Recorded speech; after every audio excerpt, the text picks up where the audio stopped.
আমরা কিছুই বুঝি না। আমরা শ্রমিক, আমরা রিক্সা চালক, রিক্সা ড্রাইভার, আমরা আন্দোলন করতে আছি। কিছু কিছু লোকেরা আপনারা করতেছে এটার ভিতরে কুশক্তি বাজিয়ে আমাদেরকে এই আন্দোলন বন্ধ করার জন্য আজকে পরিস্থিতি করতেছে।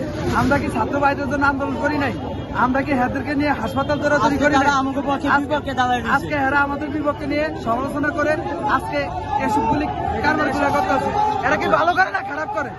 হ্যাঁ, আমরা বাধা দিয়েছিলাম, আমরা তাকে সহযোগিতা করছিলাম। আজকে আমাকে সমাবেশে তারা কেন বাধা দিব?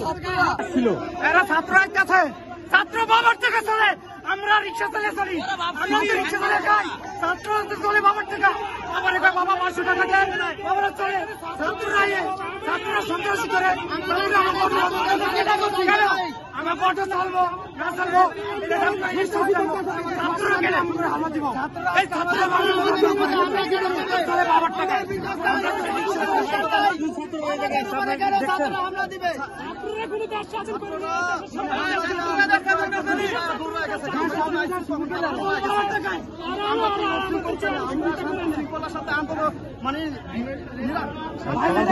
আন্দোলন করতেছিলাম, আমাদের এই শান্তি শৃঙ্খলা আন্দোলনের মধ্যে এখন ছাত্ররা হামলা দিচ্ছে।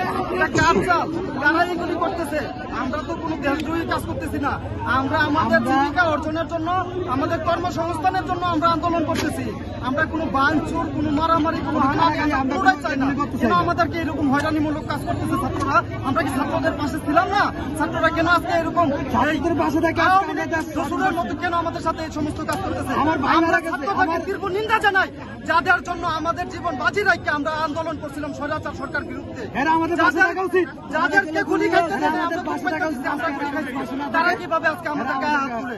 তারা আমাদের পক্ষে না আসতে পারে, তারা নিরপেক্ষে থাকুক। কেন আমাদেরকে এরকম হ্যারাসমেন্ট করতেছে?